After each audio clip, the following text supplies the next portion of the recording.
सोलापूर शहरातील ज्येष्ठ नेपथ्यकार कैलासवासी विष्णू संगमवार यांच्या नेपथ्यावर आधारित नेपथ्याचे लेणे हे पुस्तक तसंच दत्तात्रय पारपल्लीवार लिखित आलात हा ललित लेख संग्रह या पुस्तकाचं प्रकाशन सोहळा मोठ्या उत्साहात साजरा करण्यात आला।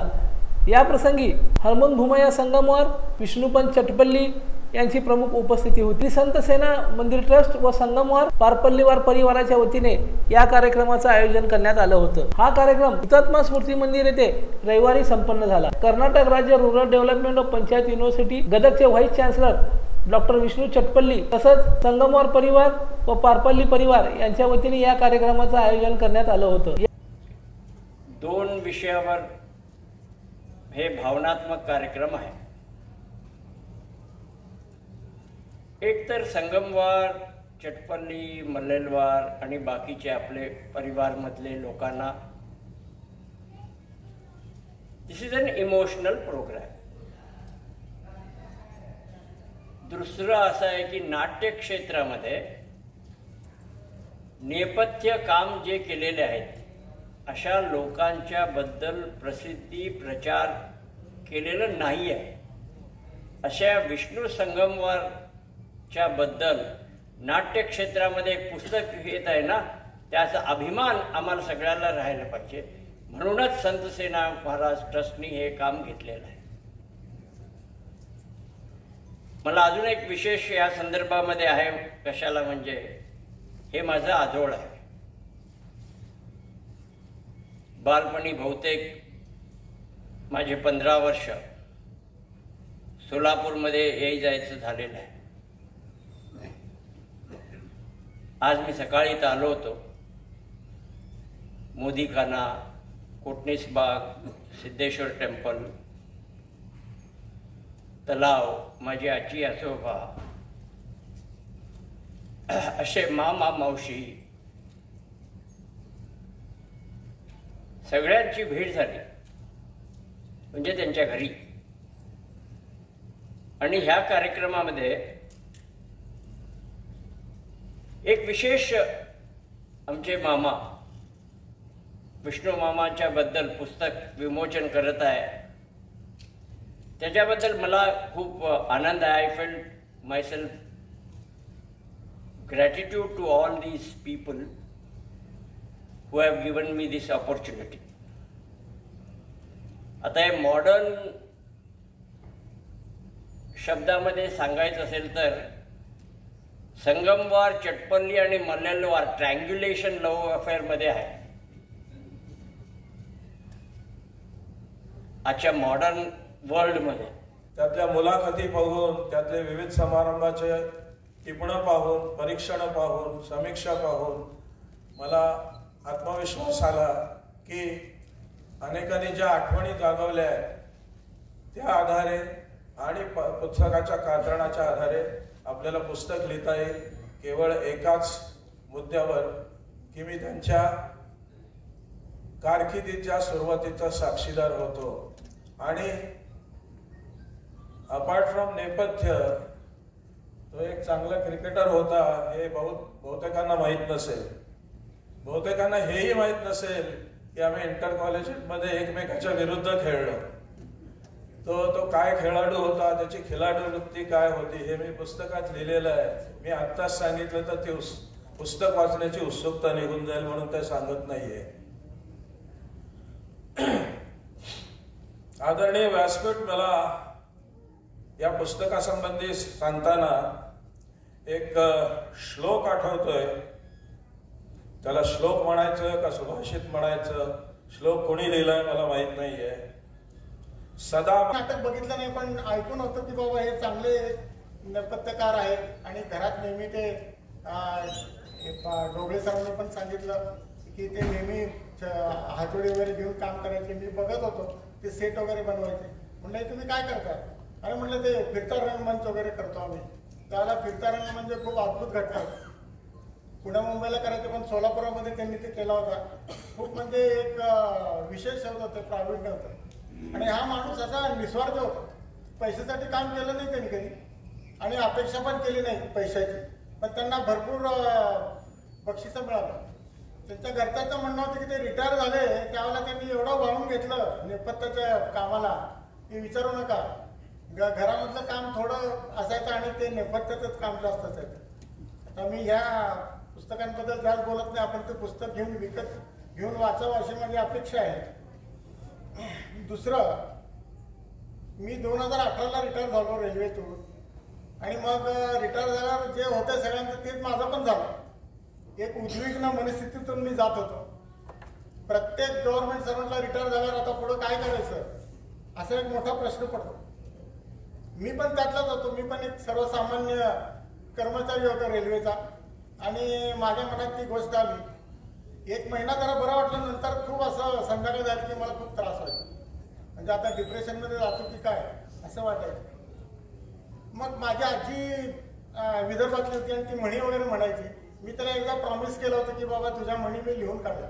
यावेळी ज्येष्ठ नेपथ्यकार कैलासवासी विष्णू संगमवार यांच्याबाबत ज्येष्ठ रंगकर्मी दादा साळुंखे तसंच मीरा शेळगे आणि डॉक्टर मोकाशी यांनी आपलं मनोगत व्यक्त केलं. यावेळी अनेक मान्यवरांनी विष्णू संगमवार यांच्या कामाचं कौतुक करत विष्णू संगमवार यांचं काम किती मोठं होतं याबाबत आपलं मनोगत व्यक्त केलं. किंवा दिग्दर्शक हेच जास्त लक्षात राहतात, परंतु एकूण जे नेपथ्य आहे ते करणारे कलाकार माहीत नसतात. पण या पुस्तकाच्या निमित्ताने त्यांची एक चांगली ओळख सोलापूरकर आणि महाराष्ट्रातली लोकांना झालेली आहे. त्याच्याबद्दल मी सगळ्यांना धन्यवाद देतो. सोलापुराला नाट्य इतिहास जर आपण पाहिला तर तो जवळजवळ 60 वर्षाचा मराठी नाटकांचा इतिहास आहे आणि या 60 वर्षामध्ये 40 वर्ष रंगभूमीवर एक अवलिया वावरत होता, तो म्हणजे नैपथ्यकाराच्या रूपामध्ये. मग ती जवाहर नाट्य संस्था असू देत, पंचमवेद नाट्य संस्था असू देत किंवा अखिल भारतीय मराठी नाट्य परिषदेची मुख्य शाखा असू दे. सोलापुरात राज्यनाट्य स्पर्धा असेल, कामगार नाट्य स्पर्धा असेल किंवा गणेशोत्सवाच्या निमित्ताने होणारी विविध नाटकं असू देत, त्या सर्व नाटकांसाठी नैपथ्य करणारा एकच नाव पुढे येत होतं, ते म्हणजे विष्णू संगमवार. विष्णू काकांचं वैशिष्ट्य असं की नैपथ्य करायचं असेल तर त्यांना फार काही वस्तू विकत आणाव्या लागत नव्हत्या किंवा नवीन वस्तू आणून आणि मग नैपथ्याची रचना करणं हे त्यांची खासियत नव्हती. तर आहे त्या वस्तूंमध्ये उपलब्ध साधनांमध्ये सूचक नैपथ्य कसं करावं याचा एक वस्तुपाठ त्यांनी नैपथ्यकाराच्या रूपात सोलापूरमध्ये घालून दिलेला होता. सोलापूरमध्ये गुरुवठारे पण नैपथ्य करत होते, त्याचबरोबर त्यांच्या जोडीने विष्णू संगमवारसुद्धा नैपथ्य करत होते. नैपथ्य करत असताना त्यांची ब्रह्मानंद टाळी लागायची, म्हणजे त्यांना कशाचं भानच नसायचं. हातामध्ये हातोडा, तोंडामध्ये खिळा आणि खट आवाज जर सातत्याने येत असेल तर ओळखायचं की पडद्याच्या मागे स्टेजवर विष्णू काकांचं नैपथ्याचं काम चालू आहे. एकूण 40 नाटकांना त्यांनी नैपथ्य केलेलं होतं आणि राज्यनाट्य स्पर्धामधून अनेक नाटकांसाठी त्यांना नैपथ्यासाठीचे प्रथम क्रमांकाचं पारितोषिक मिळालेलं होतं. 89वे जे नाट्यसंमेलन झालं आणि अखिल भारतीय मराठी नाट्य परिषद मुख्य शाखेने हे संमेलन संपन्न करताना प्रमुख भूमिका निभावली होती. परंतु कार्यालयीन कामकाज हे आम्ही पाहत होतो तसं विष्णू काका एकटेच सांभाळत होते. म्हणजे जर या 89व्या नाट्यसंमेलनात जर आपल्याला काही शंका असेल, अडचण असेल, आपलं काही काम करायचं असेल तर सगळेजण विष्णू काकांकडे बोट दाखवायचे आणि आपण विषय कुठलाही घेऊन जाऊ देत ते बरोबर त्या शंकेचं निरसन करायचे. खूप कष्टामधून त्यांनी स्वतःची ही प्रतिमा उभी केली. ते स्वतः कॉर्पोरेशनमध्ये पाणी विभागामध्ये काम तर करतच होते. 2 मुलं आणि 2 मुली असं त्यांचा छान चौकोनी परिवार होता. या सगळ्यांचं त्यांनी पालनपोषण करणं, प्रफुल्ल वहिनीला तितकंच मानाने वागवणं आणि मोदीमध्ये आमच्याकडे एक मूर्तिकार होते, मला त्यांचं आता नाव आठवत नाही, तर त्याला वरच्या गल्लीमध्ये ते मूर्तिकार मूर्ती करायचे आणि खालच्या गल्लीमध्ये विष्णू काकांचं नैपथ्याचं आदर्श वस्तुपाठ घालून द्यायचे. तर मोदीला कलात्मक ओळख म्हणजे राणा पवारांमुळे मोदीला साहित्याची जी परंपरा होती तर नाटकाची परंपरा विष्णू काकांनी निर्माण केली होती. विष्णू संगमवार यांच्या नेपथ्याचे लेणे या पुस्तकाचं प्रकाशन होत आहे. माझ्यासारख्या एका रंगकर्मीला विशेष करून त्यासाठी होतं की विविध क्षेत्रामध्ये काम करणाऱ्या कलावंतांचं पुस्तक काढलं जातं, त्यांचं आत्मचरित्र लिहिलं जातं. परंतु पहिल्यांदाच एखाद्या बॅकस्टेज आर्टिस्टच्या पुस्तकाचं प्रकाशन होतं. त्यामुळे मी प्रथमतः प्रकाशक आणि संगमवार परिवार त्यांचं मनापासून त्यांचं अभिनंदन करतो.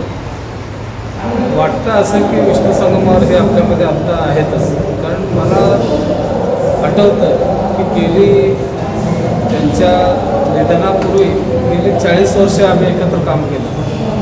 मी प्रकाश योजना करायचो आणि विष्णू संगमवार, विष्णूपंत आम्ही त्यांना म्हणायचो, हे नेपथ्य करायचं. आणि आमची जोडी फेमस होती, विजय साळुंखे आणि विष्णू संगमवार. विजय साळुंखे प्रकाश योजनेला आणि विष्णू संगमवार हे नेपथ्यासाठी. ही जोडी ही आमची कायम अशी एक वेगळी या नाट्यक्षेत्रामध्ये हौशी रंगभूमीमध्ये आम्ही काम करताना आम्हाला जाणवलं की त्या सर्व कलाकारांशी संपर्क आमचा राहिला. विष्णू संगमवारांचं एक विशेष वैशिष्ट्य असं होतं की त्यांनी 164 नाटकांना एकांकिकेला त्यांनी नेपथ्य केलेलं आहे. पण नेपथ्य न करता त्यांनी बऱ्याच नाटकामध्ये भूमिकाही केलेल्या आहेत.